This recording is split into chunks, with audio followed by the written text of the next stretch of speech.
Hello everyone. तो कैसे हो आप सब। मैं हूँ सोनी, आपकी जीएल स्टोरी टेलर और राइटर।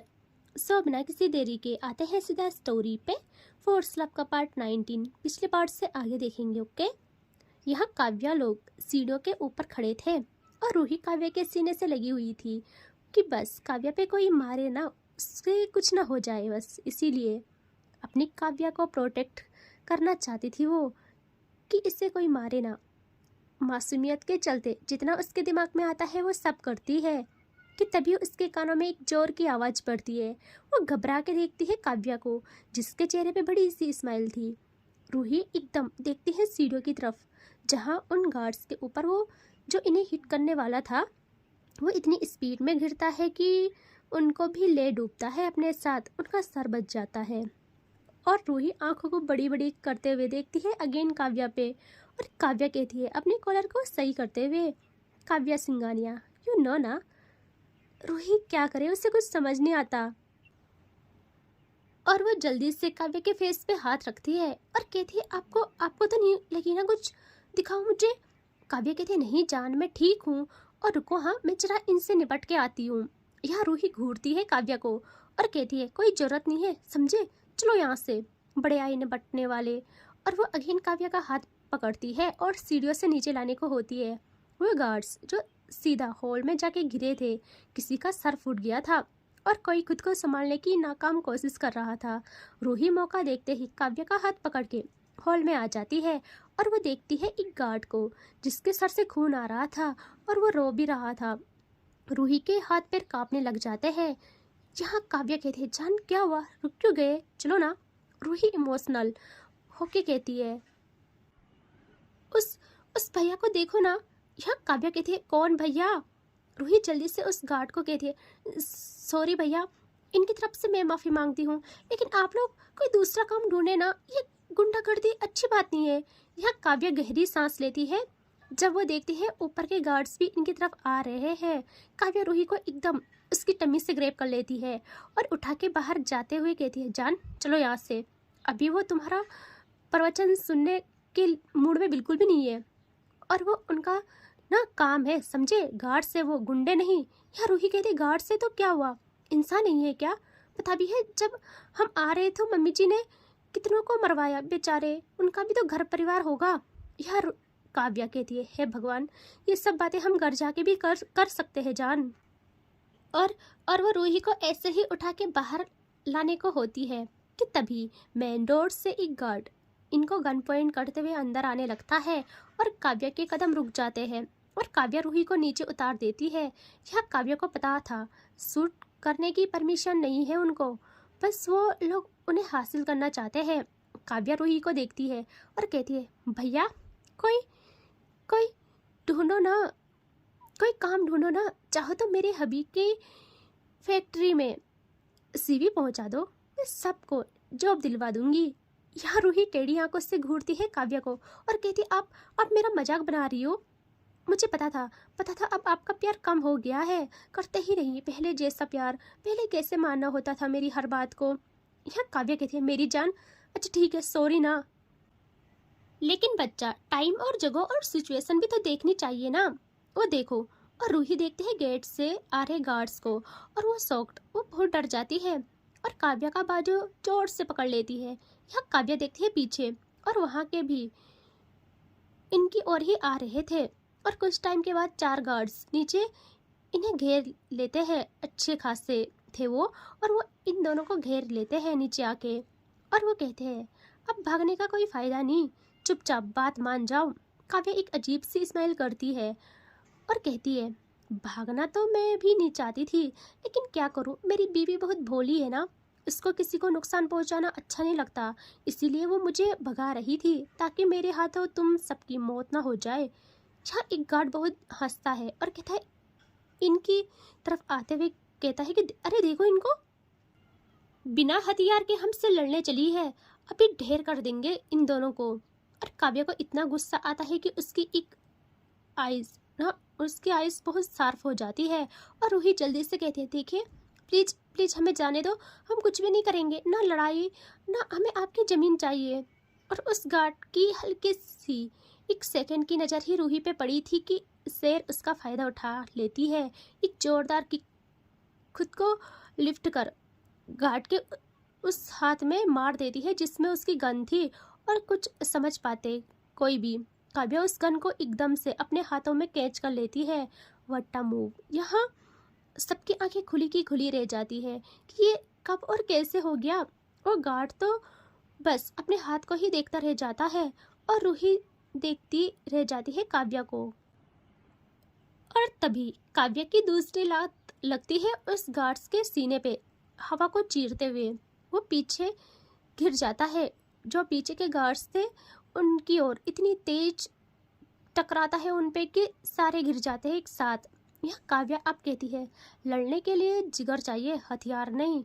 और वो सबको कहती है, अगर कोई अपनी जान बचाना चाहता है तो हमसे दूर रहना। आई नो तुम सबको सख्त ऑर्डर दिया गया होगा कि मुझे पकड़ो, लेकिन जिंदा है ना। यहाँ तभी बैक साइड से एक गार्ड हाथों में रोल लिए इनकी तरफ भाग के आता है, ये कहते हुए कि तुम्हें मारने से मना किया है, इसको तो नहीं ना। और वो रूही की तरफ आ ही रहा था कि शेर के जिगर, इसके दिल, उसकी रूह पे वार होने वाला था। तो काव्या का खूंखार बनना तो तय था।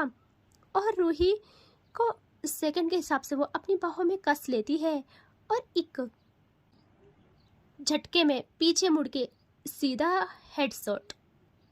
ओ भाई, रूही इतना डर जाती है कि वो काव्य के सीने में खुद को छुपा के बहुत तेज चीखती है। और काव्य के फेस पे कुछ छींटे पड़े थे ब्लड के। वो उन्हें एक जंगली इंसान की तरह एक हाथ से साफ करते हुए कहती है, सोचना भी मत मेरी रूही तक अपनी सोच भी लाने की, बाकी असलियत में तो किसी की औकात नहीं उसकी तरफ आने की। यहाँ काव्या रूही को हक किए थी और कि और गार्ड समझ जाता है कि इससे ऐसे नहीं निपटा जा सकता, निपटना आसान नहीं। वो स्लोली से बैक से आके एक रोड से हिट करने को होता है काव्या पे। और काव्या आहट समझ गई थी, वो रूही को बिल्कुल नहीं छोड़ती और वो कुछ एक्शन लेती है। तब तक रोड पीछे से काव्या के बाजू को स्लाइड करते हुए उस पर लग जाती है, जिससे काव्या के हाथ से गन नीचे गिर जाती है। और काव्या आंखों में अंगार लिए देखती है पीछे, और उसके हाथ पैर ना कांपने लगते हैं कि भाई मिस हो गया था। उस गार्ड्स के हाथ पैर कांपने लग जाते हैं काव्या को देख के कि मिस हो गया, अब ये क्या करेगी। उसे पता था, वो पूरी हिम्मत के साथ अगेन मारने को ही हुआ था कि काव्या एकदम वो रोड पकड़ के उसके सीने पे ऐसी किक करती है कि खून वॉमिट कर लेता है वो और बेहोश होके गिर जाता है। इतना तगड़ा था। और यहाँ रूही की सांसें अटकने को हो गई थी। जब वो काव्या का बाजू देखती है तो, और काव्या हाथों में रोल लिए रूही को सीने से लगाए दहाड़ती है। वो कहती है, अब किसको जान प्यारी नहीं है, जल्दी बोलो, हमारे पास इतना टाइम नहीं है। यह रूही देखती है सब उनकी तरफ धीरे धीरे आ रहे हैं, 3 ही बचे थे अब। रूही अब मासूमियत को होल्ड कर लेती है। वो घबरा के काव्य के सीने से हट के झुक के वो गन ले लेती है जो काव्य के हाथ से गिरी थी। और एकदम सामने आके काव्य के सामने आके कहती है, आंखों को जोरों से बंद किए हुए, और गन को आगे करती है और कहती है, कोई भी आगे आया तो इनको छूने की भी कोशिश की तो मैं मार दूंगी, और सच में मार दूंगी। और काव्या देखती है रूही को कि भाई ये क्या था। यहाँ वो गार्ड्स एकदम से अपने कदम रोक के पहले तो खामोश होते हैं, फिर जोरों से हंसने लगते हैं। यह रूही जैसे उनकी हंसी सुनती है वो आंखें खोलती है और देखती है उन्हें। यहाँ काव्या रूही की बैक खड़ी थी, उसकी बिल्कुल पास, उसकी बैक साइड बिल्कुल पास खड़ी थी। और रूही काव्या को प्रोटेक्ट करते हुए कहती है, मैं सच में मार दूंगी, मजाक मजाक नहीं है ये। यहाँ वो कहते हैं, ये हमें मारेगी, इसके तो हाथ पैर कांप रहे हैं, इतनी डरपोक और बेवकूफ़। और भाई उसने इतना ही कहा था कि काव्या एकदम एक एक्शन लेती है। वो रोड छोड़ के बैक से ही हाथ रूही की टमी में डालती है और दूसरा हाथ रूही के हाथ पे रखती है, जिससे उसने गन होल्ड की थी। बहुत अच्छे से होल्ड करती है वो, और रूही की नेक की साइड आके विलेन वाली टोन में कहती है, जान। रूही को समझती काव्या रूही के हाथ पे हाथ रख के ट्रिगर पे प्रेस करती है और दूसरे ही पल हेडशॉट 1 2 3 एंड बस खेल ख़त्म। और रूही की हालत ख़राब। रूही ऐसी कि वहीं पे जम जैसी जाती है। काव्या समझ गई थी और वो अब दूसरा एक्शन लेती है। उसे पता था और गार्ड्स आने वाले हैं। वो रूही को थोड़ा झुक के एकदम से अपने कंधे में डाल लेती है और दूसरे ही पल प्रॉपर रूही को उठा के वहां से बाहर की ओर बढ़ती है। रूही को समझ ही नहीं पाती। रूही के लंबे काले घने बाल काव्या के शोल्डर से उसके पैक पे लटक रहे थे और अभी भी वो उसी पल से नहीं निकली थी कि उसने उसने कैसे उन सबको मार डाला। यहाँ काव्या ऐसे ही बाहर आ जाती है और अब जैसे वो बाहर आती है देखती है इधर उधर और उसे वहाँ अपनी गाड़ी दिखती है और अपने गार्ड्स भी जो कि पूरी हवेली को घेरे हुए थे। काव्या बाहर आके एक गाड़ी तक आती है और एक गार्ड्स जल्दी से कार का डोर ओपन करता है और यहाँ काव्या रूही को पहले बिठा देती है अंदर और फिर उनको देख के कहती है, तुम लोग बाहर क्या कर रहे हो? किसी काम के नहीं हो तुम लोग, अंदर जाओ, वहाँ तन्वी है। यहाँ वो कहते हैं, मैम हमें उन्होंने ही ऑर्डर दिया था कि अंदर ना आए। काव्या कहती है, अब मैं कह रही हूँ ना, जाओ अंदर। और तन्वी को लेके ही आना, उसे नहीं पता था उसकी मम्मा भी वहाँ है। और काव्या खुद कार में बैठ के कार स्टार्ट करती है और एक नज़र रूही को देखती है और फिर वहाँ से निकल जाते हैं ये लोग। अब यहाँ हमें दिखाते हैं अंदर क्या हुआ था। सब लोग त्रिशा के रूम में आ जाते हैं और वो देखते हैं वह त्रिशा को जो रो रही थी और तन्वी त्रिशा को पीछे से ग्रैब किए हुए खड़ी थी और तन्वी के हाथ में गन भी थी। यहाँ त्रिशा के पापा उसके घर वालों को इतना गुस्सा आता है कि वो समझते हैं तन्वी त्रिशा को हर्ट करना चाहती है और त्रिशा के पापा जल्दी से तन्वी को गन पॉइंट कर लेते हैं, ये कहते हुए कि तुम अब मेरी बच्ची को नुकसान पहुंचाना चाहती हो। पहले तुम्हारी दोस्त और अब तुम। त्रिशा का जो भाई था वो भाग के जाता है और त्रिशा को तन्वी से छुड़ा के अपने सीने से लगा लेता है। त्रिशा बस रोए जा रही थी और तन्वी कहती, मैंने क्या किया? अपने बच्चे से पूछो, वो खुद को शूट कर रही थी, मैंने उससे रोका। और ध्यान से देखो, ये गन मेरी नहीं है। त्रिशा के पापा तन्वी की नहीं सुनते और वो तन्वी की तरफ आने ही वाले थे कि त्रिशा रोते हुए कहती है, हाँ पापा वो सच कह रही है, मुझे अब कोई भी तमाशा नहीं चाहिए अपनी ज़िंदगी में। और त्रिशा के पापा के कदम रुक जाते हैं। वो देखते हैं त्रिशा की ओर जो अपने भाई के सीने से लगी रोती हुई कहती है, पापा मैं थक गई हूँ। अपनी ज़िंदगी को बचपन से सुलगा के मैंने सोचा मैं एक पल में ख़त्म कर डालूँ खुद को। इसने वो भी नहीं होने दिया, इसने मुझे रोक दिया। और जल्दी से त्रिशा के पास आता है। उसकी माँ भी रोती कांपती त्रिशा के पास आती है। यहाँ वो कहते हैं, बच्चा ऐसा वैसा सोच भी कैसे लिया आपने? हम नहीं है क्या आपकी ज़िंदगी में कुछ भी? बताओ, तुम्हें वो चाहिए ना? मैं वादा करता हूँ, चाहे मैं सब कुछ तबाह कर डालूँ, अपनी सांसें भी, मैं बस तुम्हें काव्या को लेके दूंगा कैसे भी करके। यह तन्वी और काव्या की माँ तो देखते रह जाते हैं कि यह चल क्या रहा है। तभी अचानक से त्रिशा अपना सर अपने भाई के सीने से हटा के अपने पापा को देखती है और अपने पापा से लिपट जाती है वो, और ना कांपते हुए कहती है, नहीं पापा, मुझे वो नहीं चाहिए। और सब शॉक्ड हो जाते हैं। यहाँ त्रिशा कहती है, पापा मुझे वो नहीं चाहिए, मैं अब उन्हें हासिल करना नहीं चाहती हूँ। मैंने देख लिया पापा, मैं उस इंसान को हासिल कर भी लूँ तभी वो इंसान मेरा नहीं होगा। पापा इसमें उनकी कोई गलती नहीं है, उन्होंने कभी मुझे झूठी आस नहीं दी।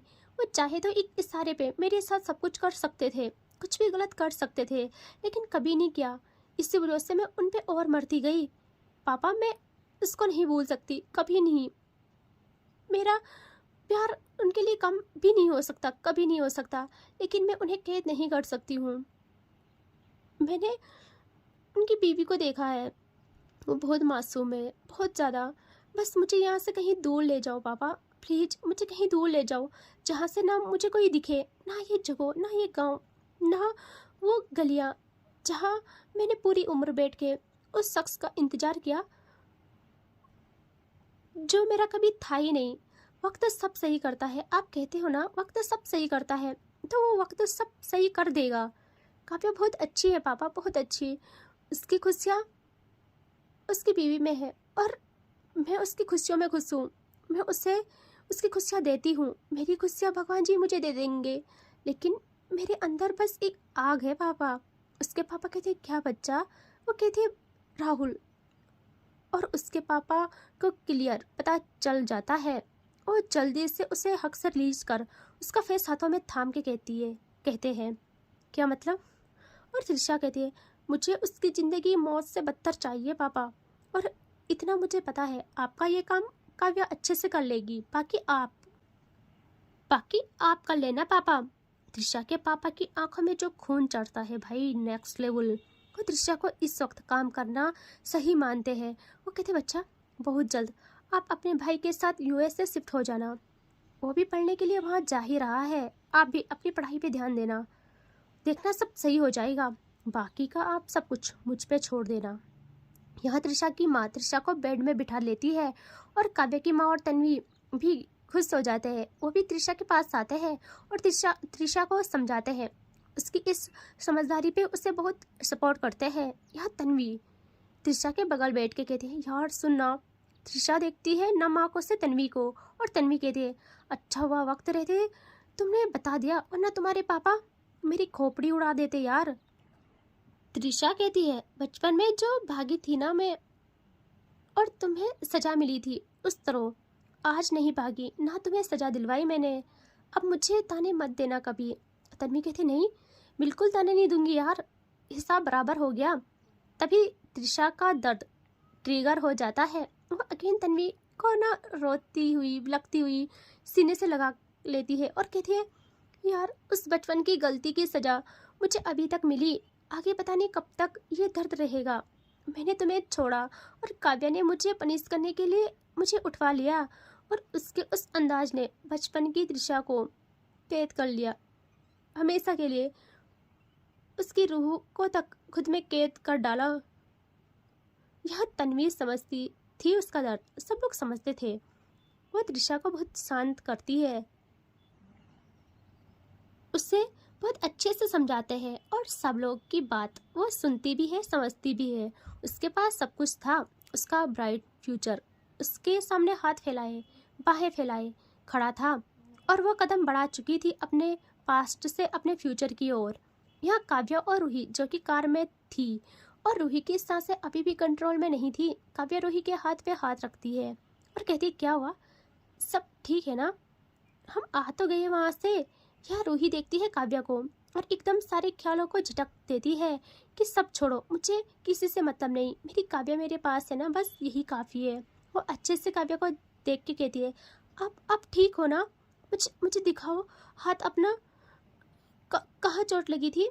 काव्या कहती है कहीं नहीं जान, सब ठीक है। रूही कहती है क्या क्या सब ठीक है? और वो देखती है काव्या के बाजू को और वहाँ कट था। रूही रोने लगती है और काव्या एकदम ब्रेक मार लेती है और रूही को कहती क्या हुआ, अब रोना क्यों हो रहा है, बोला ना मैंने सब ठीक है बच्चा।